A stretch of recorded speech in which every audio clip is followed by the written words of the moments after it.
Nakaka-agree, nagkakandak tayo ng spray ngayon dito sa kalamansi. Foliar at insecticide ang gamit natin. Ito nga, walang kamatayang top kill. Gamit na naman tayo. Isang lata, isang 200 liters na drum ang timplada natin. Lata ng sardinas. Ito nga. At saka, ginamitan natin to ng Yield Master na 15-15-30. Yan yung MPK nya. Ang Yield Master na to, ito po ay pambunga. Pampalaki ng bunga ito, yung kulay orange, mga ka-agri.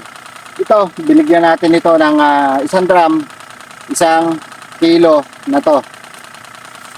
Kung tutusin, mga ka-agri, pwede ko pandagdagan ito, isa't kalahati, ganon. Kaya lang napansin ko dito, nagtitikot ako kanina, napansin ko marami pang maliliit na bunga. Ito kasing foliar, yung mga foliar kasi, mga ka-agri, ano to medyo mainit ito sa ating mga kalamansi sa bunga. Kasi kung mapapadami ka ng lagay na to, baka magka-problema yung maliliit na bunga mo, baka mahihulog pa ng foliar na to kasi mainit ito kapag ka ito na-spray mo dito sa kalamansi. Kaya tayo, nagkakandak tayo na spray dito late afternoon, mga ka-agri. Mas pinipili ko ang mga foliar ay hapon ng apply na to, tapos papagabi na siya hanggang kinabukasan na yun, hanggang umaga ay tumatalab ng maganda yung foliar. Yan ang napag-aralan ko dito sa pag-i-spray ng foliar, mga ka-agri. Mas pagka lalo kung summer na ganito, iniiwasan ko talaga na mag-spray ng umaga. Kasi nga, mga ka-agri, habang tumatanghali, umiinit, at dadagdagan ng init ng araw, yung init na to na i-spray mo dito sa bunga ng kalamansi. Kaya tayo, mas gusto ko na nag-i-spray na to yung late afternoon o yung mga ganito. Medyo mainit pa pero maya-maya ng kaunti, papalamig na to, papadilim na yan habang umahapon, gumagabi, hanggang bukas pa po ng umaga yan, hanggang alas 9 ng umaga, tatalab pa ng tatalab ito at ma-absorb ng bunga at dahon na itong kalamansi, itong foliar. Personal experience ko lang, mga ka-agri. Kung kaya nag-i-spray kayo ng foliar, lalo ngayong summer, mas maganda kung piliin nyo siguro mga hapon. Alas 3 ng hapon, alas 4 ng hapon. Ngayon, alas 3 ng hapon, mga ka-agri, nung nagsimula kami. Ano na nga si Ber, unang spray ni Ber, ito yung unang drum namin, siguro may kalahati na to ngayon. At ngayon pa lang kami nagsimula na mag-spray. Nakaka-6 na drum kami rito sa 430 puno na pinabunga ko ng kalamansi ko ngayon, mga ka-agri. Na 6 na taon ng edad. Talagang ngayon, mga ka-agri, talagang pukpukan ng trabaho natin dito. Talagang focus ako dito, patubig, yan, spray na yan, patubig lang ako ng patubig kasi kakaabono ko lang ng aking kalamansi.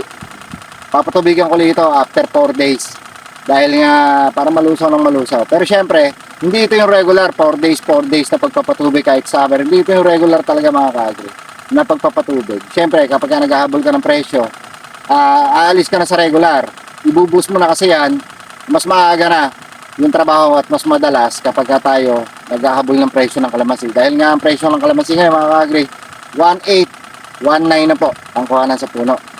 Yun po ay kuhanan po sa puno. Kahit yung mga agent, mga ahente ng kalamansi, 1.8, 1.9 din po ang kuha.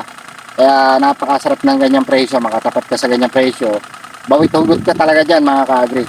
Kaya tayo, ginagawa natin ngayon ng makakaya natin para mabilis lumaki yung bunga ng kalamansi. Dahil bawat araw na lumilipas ngayon sa kalamansian ko ay napakahalaga.